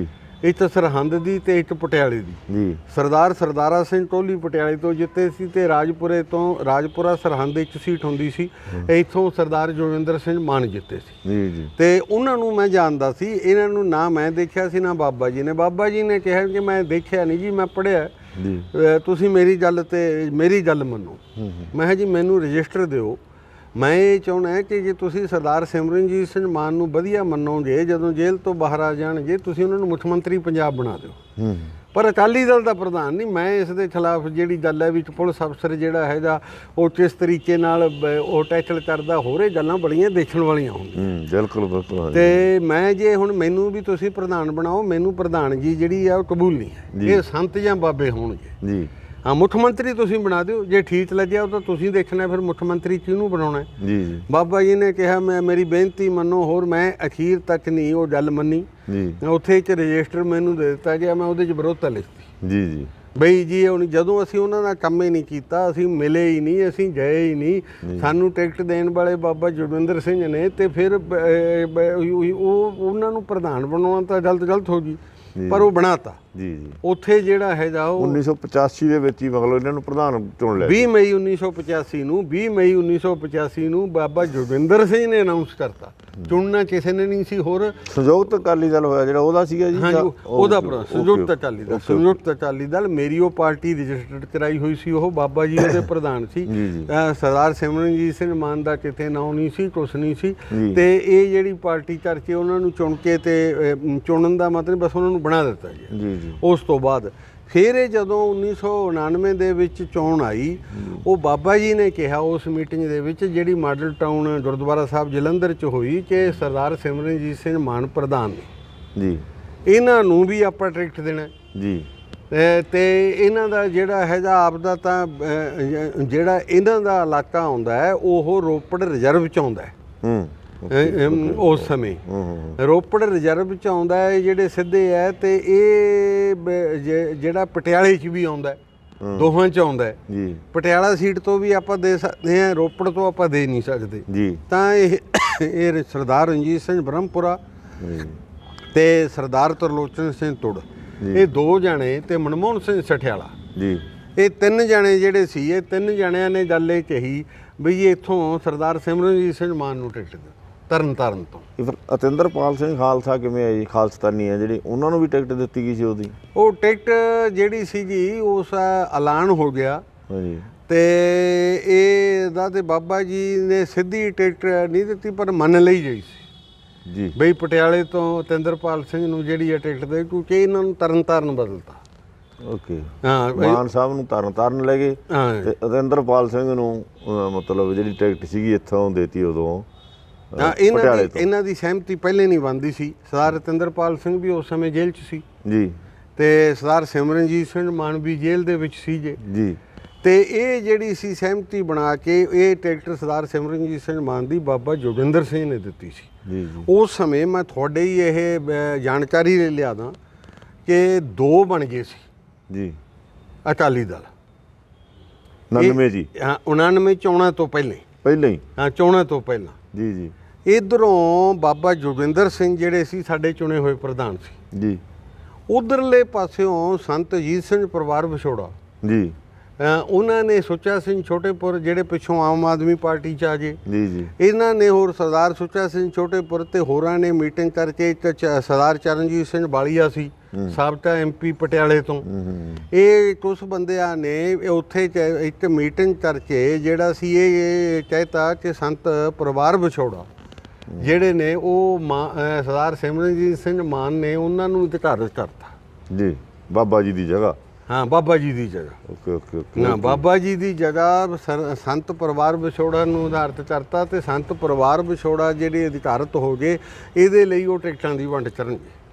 ਬੀਬੀ ਬਿਮਲ ਕੌਰ ਖਾਲਸਾ ਦਾ ਇਹ ਬੜੀ ਵੈਸੇ ਤਾਂ ਸੀਕ੍ਰੇਸੀ ਹੀ ਹੁੰਦੀ ਸੀ, ਪਰੰਤੂ ਇਤਿਹਾਸ ਦਾ ਇਹ ਸਿੱਧਾ ਪਾਇਆ ਕਿ ਬਿਮਲ ਕੌਰ ਖਾਲਸਾ ਦਾ ਟਿਕਟ ਉਹਨਾਂ ਨੇ ਅਨਾਉਂਸ ਕਰਿਆ, ਪਰਿਵਾਰ ਵਿਛੋੜੇ ਵਾਲੇ ਬਾਬਾ ਜੀਤ ਸਿੰਘ। ਹਾਂ, ਤੇ ਉਹ ਆਪਣਾ ਸਰਦਾਰ ਸੁੱਚਾ ਸਿੰਘ ਛੋਟੇਪੁਰ ਜਨਰਲ ਸੈਕਟਰੀ ਬਣ ਗਏ, ਤੇ ਉਹ ਚਿੱਠੀ ਲੈ ਕੇ ਆਏ ਸੀ ਸਰਦਾਰ ਸਿਮਰਨਜੀਤ ਸਿੰਘ ਮਾਨ ਦੀ, ਤੇ ਉਹਨਾਂ ਨੇ ਇਸ ਨੂੰ ਐਲਾਨ ਕਰਿਆ। ਬਾਬਾ ਸੁੱਚਾ ਸਿੰਘ ਮਲੋਆ ਬੀਬੀ ਬਿਮਲ ਕੌਰ ਖਾਲਸਾ ਦੇ ਖਿਲਾਫ ਸੀ ਜੀ। ਉਹ ਕਹਿੰਦੇ ਸੀ ਬਈ ਕੀ ਕਹਿੰਦੇ ਹੁੰਦੇ ਨੇ, ਮੇਰੀ ਨੂੰਹ ਨੇ ਉਹ ਤੂੰ ਸਿੱਖੀ ਦਾ ਪ੍ਰਚਾਰ ਨਹੀਂ ਕਰਿਆ, ਨਾ ਇਹ ਸਿੱਖ ਸੀ, ਇਹ ਤਾਂ ਹੁਣ ਟਿਕਟ ਲੈਣ ਦੇ ਲਈ ਇਹ ਖਾਲਸਾ ਨਾਲ ਰੱਖ ਲਿਆ ਜੀ ਜੀ। ਬਾਬਾ ਸੁੱਚਾ ਸਿੰਘ ਮਲੋਆ ਇਸ ਗੱਲ ਦੀ ਵਿਰੋਧਤਾ ਕਰਦੇ ਸੀ ਜੀ ਜੀ। ਫਿਰ ਬਾਬਾ ਜੋਗਿੰਦਰ ਸਿੰਘ ਨੇ ਕਿਹਾ ਵੀ ਆਪਾਂ ਇਸ ਪਰਿਵਾਰਕ ਝਗੜੇ 'ਚ ਨਾ ਹੋ ਜਾਈਏ, ਰੁੱਝ ਜਾਈਏ, ਵੀ ਆਪਾਂ ਇਹਦੇ ਵਿੱਚ ਕਰੀਏ ਜੀ। ਉਹਨਾਂ ਨੇ ਕਿਹਾ ਆਪਾਂ ਮੰਨ ਲਓ ਵੀ ਬੀਬੀ ਬਿਮਲ ਕੌਰ ਖਾਲਸਾ ਜਿਹੜੀ ਆ ਉੱਥੋਂ ਉਮੀਦਵਾਰ ਹੋ, ਕਿਉਂਕਿ ਆਮ ਬੰਦੇ ਨੂੰ ਇਹਨਾਂ ਗੱਲਾਂ ਦਾ ਪਤਾ ਨਹੀਂ ਹੁੰਦਾ। ਇਹਨਾਂ ਨੇ ਮੇਰੇ ਖਿਲਾਫ ਲਿਆ ਕੇ ਸਰਦਾਰ ਤਾਲਬ ਸਿੰਘ ਸੰਧੂ ਨੂੰ ਖੜਾ ਕਰਤਾ ਜੀ, ਇਹ ਕਮੇਟੀ ਨੇ ਜੀ ਜੀ ਜਿਹੜੀ ਉਧਰ ਬਣੀ ਸੀ। ਅੱਜ ਮੇਰੇ ਬਹੁਤ ਨੇੜੇ ਨੇ ਸੰਤ ਅਜੀਤ ਸਿੰਘ ਪਰਿਵਾਰ ਵਿਛੋੜਾ, ਇੱਕ ਪੂਜਣਯੋਗ ਸ਼ਖਸੀਅਤ ਨੇ ਜਿਨ੍ਹਾਂ ਨੇ ਆਪਦੀ 10 ਕਿੱਲੇ ਜ਼ਮੀਨ ਦੇ ਕੇ ਗੁਰਦੁਆਰਾ ਪਰਿਵਾਰ ਵਿਛੋੜਾ ਕਾਇਮ ਕੀਤਾ। ਮੈਂ ਕਿਹਾ ਉਸ ਸਮੇਂ ਮਤਲਬ ਇਹ ਪੋਜੀਸ਼ਨ ਬਣ ਗਈ ਸੀ ਕਿ ਸਰਦਾਰ ਤਾਲਬ ਸਿੰਘ ਸੰਧੂ ਮੇਰੇ ਖਿਲਾਫ ਉਮੀਦਵਾਰ ਸੀ, ਅਖੀਰ ਤੱਕ ਰਹੇ ਨੇ, ਵਾਪਸ ਨਹੀਂ ਲਏ, ਉਹ ਅਖੀਰ ਦੇ ਤੱਕ ਉਹ ਲੜਦੇ ਰਹੇ ਨੇ ਕਿ ਮੈਨੂੰ ਉਸ ਕਮੇਟੀ ਨੇ ਭੇਜਤਾ। ਇਹ ਗੁੱਟਬੰਦੀ ਸ਼ੁਰੂ ਹੋ ਗਈ ਸੀ, ਪਰੰਤੂ ਸਾਰੇ ਪੰਜਾਬ ਦੇ ਵਿੱਚ ਬਾਬਾ ਜੋਗਿੰਦਰ ਸਿੰਘ ਨੂੰ ਸਿੱਖ ਪੰਥ ਦਾ ਨੇਤਾ ਮੰਨਿਆ ਜਾਂਦਾ ਸੀ। ਇਸ ਗੁੱਟਬੰਦੀ ਦੇ ਮੰਨਿਆ ਇਹੀ ਜਾਂਦਾ ਨਾ ਵੀ ਜਿਹੜੀਆਂ 1999 ਦੀਆਂ ਚੋਣਾਂ ਨੇ ਉਹ ਬਾਬਾ ਜੀ ਦੀ ਅਗਵਾਈ 'ਚ ਹੀ ਲੜੀਆਂ ਗਈਆਂ, ਮੰਨਿਆ ਬਾਹਰ ਇਹੀ ਜਾਂਦਾ ਅੱਜ ਤੱਕ। ਹਾਂ, ਇਹੀ ਜਾਂਦਾ, ਅਸਲ ਵੀ ਇਹੀ ਸੀ। ਅਸਲ ਜਿਹੜੀ ਪਰ ਕਮਾਲ ਦੀ ਗੱਲ ਤੁਸੀਂ ਇਹ ਦੱਸੀ ਹੈ ਵੀ ਸਿਮਰਜੀਤ ਸਿੰਘ ਮਾਨ ਨੂੰ ਬਾਬਾ ਜੀ ਨੇ ਪ੍ਰਧਾਨ ਬਣਾਇਆ, ਔਰ ਮਾਨ ਸਾਹਿਬ ਨੇ ਬਾਬਾ ਜੀ ਦੇ ਬਰਾਬਰ ਇੱਕ ਹੋਰ ਮਤਲਬ ਪਰਿਵਾਰ ਵਿਛੋੜੇ ਵਾਲਿਆਂ ਨੂੰ ਮਤਲਬ ਖੜਾ ਕਰ ਦਿੱਤਾ ਹੋਇਆ, ਖੜਾ ਕਰਤਾ।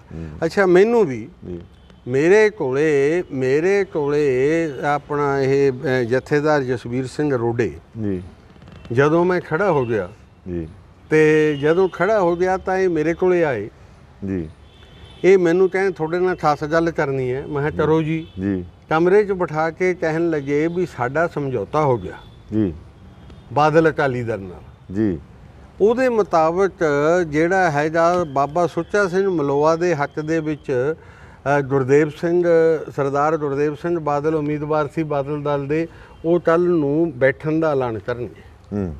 ਕਿਉਂਕਿ ਬਾਬਾ ਸੁੱਚਾ ਸਿੰਘ ਮਲੋਆ ਸਰਦਾਰ ਬੇਅੰਤ ਸਿੰਘ ਦੇ ਪਿਤਾ, ਉਹ ਸਾਡੇ ਹੱਕ ਵਿੱਚ ਬੈਠ ਰਹੇ। ਇੱਥੋਂ ਸਮਝੌਤੇ ਵਿੱਚ ਸਰਦਾਰ ਸੁਖਦੇਵ ਸਿੰਘ ਢੀਂਡਸਾ ਚੋਣ ਲੜਨਗੇ ਤੇ ਤੁਸੀਂ ਬੈਠਣਾ ਹੋ। ਉਹ ਬਾਬਾ ਜੋਗਿੰਦਰ ਸਿੰਘ ਦੇ ਪੋਤੇ ਸੀ। ਸਿੱਖ ਪੰਥ ਵਿੱਚ ਤਾਂ ਇਹ ਰੌਲਾ ਸ਼ੁਰੂ ਤੋਂ ਹੀ ਰਹਿੰਦਾ। ਦੇਖੋ ਇਲੈਕਸ਼ਨਾਂ ਦੇ ਵਿਚਾਲੇ, ਚਲੋ ਆਪਾਂ ਹੁਣ ਆਖਰ 'ਚ ਗੱਲ ਇਹ ਸਮੇਟੀਏ ਇੱਥੇ ਅੱਜ ਵਾਲੇ ਪ੍ਰੋਗਰਾਮ ਦੀ, ਵੀ ਇਹ ਜਿਹੜੀ ਇਲੈਕਸ਼ਨ ਸੀਗੀ ਬਾਬਾ ਜੀ ਦੇ ਨਾਮ ਤੇ ਲੜੀ ਗਈ।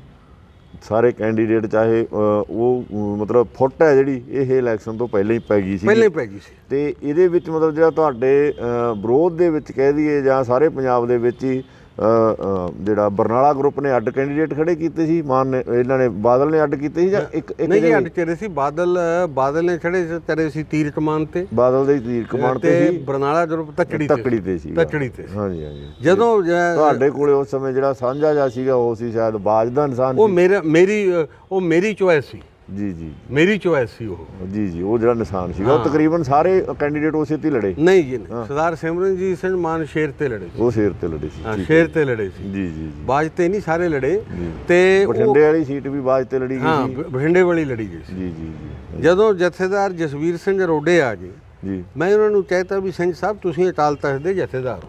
ਜੀ, ਇਹ ਜਿਹੜੀ ਟਿਕਟ ਮੈਨੂੰ ਦਿੱਤੀ ਹੈ ਇਹ ਬਾਬਾ ਜੋਗਿੰਦਰ ਸਿੰਘ ਨੇ ਦਿੱਤੀ ਹੈ। ਜੀ, ਜੀ, ਜੇ ਬਾਬਾ ਜੋਗਿੰਦਰ ਸਿੰਘ ਹੁਕਮ ਕਰਨ ਜੇ ਮੈਂ ਬਹਿ ਜੂ। ਜੀ, ਜੀ, ਮਤਲਬ ਤੁਹਾਡੀ ਗੱਲ ਮੈਂ ਮੰਨਣ ਨੂੰ ਤਿਆਰ ਨਹੀਂ, ਜੀ, ਜੀ, ਨਾ ਮੈਂ ਸੁਣਨ ਨੂੰ ਤਿਆਰ ਹਾਂ। ਤੁਸੀਂ ਕਿਹਦੇ ਨਾਲ ਸਮਝੌਤਾ ਕਰ ਲਿਆ, ਕਿਹੜੀ ਹਸੀਅਤ ਕਰ ਲਿਆ ਕਿ ਤੁਸੀਂ ਬਾਬਾ ਜੀ ਦੇ ਪੋਤੇ ਹੋ, ਇਹ ਕੋਈ ਉਸ ਦਾ ਨਹੀਂ ਹੈ। ਉਹਨਾਂ ਦੇ ਜਾਣ ਤੋਂ ਕੋਈ 1.5 ਘੰਟੇ ਬਾਅਦ ਇਹ ਬਾਬਾ ਜੋਗਿੰਦਰ ਸਿੰਘ ਇੱਥੇ ਆ ਗਏ ਆਪਣੀ ਕੋਠੀ। ਜੀ, ਉਹ ਕਹਿੰਦੇ ਤੁਹਾਡੇ ਕੋਲੇ ਉਹ ਕੀ ਕਹਿੰਦੇ ਜਸਵੀਰ ਸਿੰਘ ਤਾਂ ਨਹੀਂ? ਮੈਂ ਜੀ ਆਇਆ ਸੀ। ਜੀ, ਕਹਿੰਦੇ ਆਪਾਂ ਬੈਠਣਾ ਨਹੀਂ ਹੈ। ਜੀ, ਜੀ, ਮੈਂ ਜੀ ਮੈਂ ਤਾਂ ਬੈਠੇ ਨਹੀਂ, ਮੈਂ ਤਾਂ ਉੱਥੇ ਗੱਲ ਸੁਣਾਤੀ ਸੀ, ਮੈਂ ਤੁਹਾਡੇ ਮੁਤਾਬਕ ਚੱਲਣਾ। ਜੀ, ਜੀ। ਸੋ ਇਹ ਗੱਲਾਂ ਉਦੋਂ ਵੀ ਚੱਲ ਰਹੀਆਂ ਸੀ ਜਿਹੜੀਆਂ ਬਿਠਾਉਣ ਦੀਆਂ। ਮੈਂ ਬੈਠਣ ਤੋਂ ਨਾ ਕਰਤੀ ਕਿ ਮੈਂ ਨਹੀਂ ਬਹਿੰਦਾ, ਮੈਂ ਬਾਬਾ ਜੀ ਦੇ ਹੁਕਮ ਨਾਲੇ ਚੱਲੂੰ ਤੇ ਬਾਬਾ ਜੀ ਦੇ ਹੁਕਮ ਨਾਲੇ ਅੱਗੇ ਵਧੂੰ। ਇਸ ਦੇ ਬਾਵਜੂਦ ਵੀ 8 ਸੀਟਾਂ ਜਿਹੜੀਆਂ ਸੀ ਉਹ ਜਿੱਤੀਆਂ ਗਈਆਂ ਸੀ ਪੰਥਕ ਉਮੀਦਵਾਰਾਂ ਵੱਲੋਂ।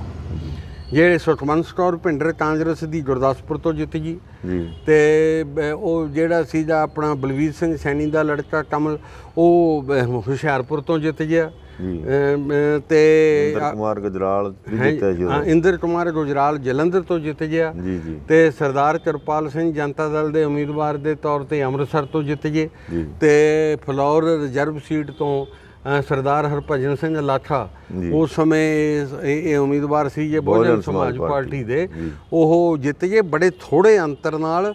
ਇਹ ਸਰਦਾਰ ਚਰਨਜੀਤ ਸਿੰਘ ਅਟਵਾਲ ਬਾਦਲ ਦਲ ਦੇ ਉਮੀਦਵਾਰ ਜਮਾਂ ਨਾਲ ਖਹਿ ਰਹੇ ਸੀ ਕਿਉਂਕਿ ਸਾਡਾ ਉਮੀਦਵਾਰ ਉੱਥੇ ਨਹੀਂ ਸੀ। ਜੀ, ਜੀ, ਉਹ ਪੰਥਕ ਵੋਟਾਂ ਪੈ ਰਹੀਆਂ ਸੀ। ਜੀ, ਜੀ, ਉਹ ਵੋਟਾਂ ਬਹੁਤ ਵੱਡੀ ਤਾਦਾਦ 'ਚ ਲੈ ਗਏ ਸੀ। ਜੀ, ਜੀ, ਉੱਥੋਂ ਮਾਮੂਲੀ ਫਰਕ ਇਹ ਰਿਹਾ। ਨਹੀਂ ਇਹ ਸੀਟ ਜਿਹੜੀ ਸੀ ਇਹ ਸੀਟ ਖਤਰੇ 'ਚ ਪਈ ਗਈ ਸੀ, ਜਿਹੜੀ ਫਲੌਰ ਦੀ ਸੀਟ ਹੈ। ਸਰਦਾਰ ਹਰਭਜਨ ਸਿੰਘ ਲਾਠਾ ਬਹੁਤ ਵਧੀਆ ਸੀ। ਸੋ ਇਹ ਫੁੱਟ ਪਹਿਲਾਂ ਹੀ ਜ਼ਾਹਰ ਹੋਣ ਦੇ ਨਾਤੇ ਜ਼ਾਹਰ ਪਹਿਲਾਂ ਹੀ ਇਹ ਹੋ ਚੁੱਕਿਆ ਸੀ। ਮੇਰੀ ਜਾਣਕਾਰੀ ਸਰਦਾਰ ਸਿਮਰਨਜੀਤ ਸਿੰਘ ਮਾਨ ਨਾਲ ਪਹਿਲੇ ਵਾਰੀ ਬਾਬਾ ਜੋਗਿੰਦਰ ਸਿੰਘ ਨੇ 6 ਦਸੰਬਰ 1999 ਨੂੰ ਦੇ ਮੰਜੀ ਸਾਹਿਬ ਦੇ ਦੀਵਾਨ ਅਸਥਾਨ ਤੇ ਅੰਮ੍ਰਿਤਸਰ ਚਰਾਈ ਸੀ। ਇਲੈਕਸ਼ਨ ਤੋਂ ਬਾਅਦ ਉਹਦੇ ਚਾਬੀਆਂ ਦੇਣੀਆਂ ਸੀ ਬਾਬਾ ਜੀ ਨੇ ਸਰਦਾਰ ਸਿਮਰਨਜੀਤ ਸਿੰਘ ਮਾਨ ਨੂੰ। ਸੋ ਆਪਾਂ ਇਹ ਗੱਲਬਾਤ ਲਈ ਜੁੜੇ ਰਹਾਂਗੇ ਜੀ। ਸੋ ਇਹ ਇਸ ਵੇਲੇ ਜਿਹੜਾ ਸਾਡਾ ਸਮਾਂ ਇਹ ਇਜਾਜ਼ਤ ਨਹੀਂ ਦਿੰਦਾ ਹੈਗਾ ਇਸ ਮਸਲੇ ਦੇ ਉੱਪਰ ਹੀ ਮਤਲਬ ਰਾਜਦੇਵ ਸਿੰਘ ਖਾਲਸਾ ਜੀ ਨੇ ਜਿਹੜੀਆਂ ਟਿਕਟਾਂ ਦੀ ਵੰਡ ਤੱਕ ਸਾਡੇ ਕੋਲੇ ਗੱਲ ਲਿਆਤੀ ਆ, ਉਸ ਤੋਂ ਬਾਅਦ ਇਲੈਕਸ਼ਨ ਜਿੱਤਣ ਤੱਕ ਗੱਲ ਪਹੁੰਚ ਗਈ ਆ, ਤੇ ਜਿੱਤਣ ਤੋਂ ਬਾਅਦ ਕੀ ਹੋਇਆ ਇਹ ਆਪਾਂ ਗੱਲਬਾਤ ਕਰਾਂਗੇ ਅਗਲੇ ਐਪੀਸੋਡ ਦੇ ਵਿੱਚ। ਸੋ ਇੱਥੇ ਤੁਹਾਤੋਂ ਇਜਾਜ਼ਤ ਲੈਂਦੇ ਹਾਂ, ਕੱਲ੍ਹ ਫਿਰ ਹਾਜ਼ਰ ਹੋਵਾਂਗੇ ਇਸੇ ਵਿਸ਼ੇ ਨੂੰ ਲੈ ਕੇ।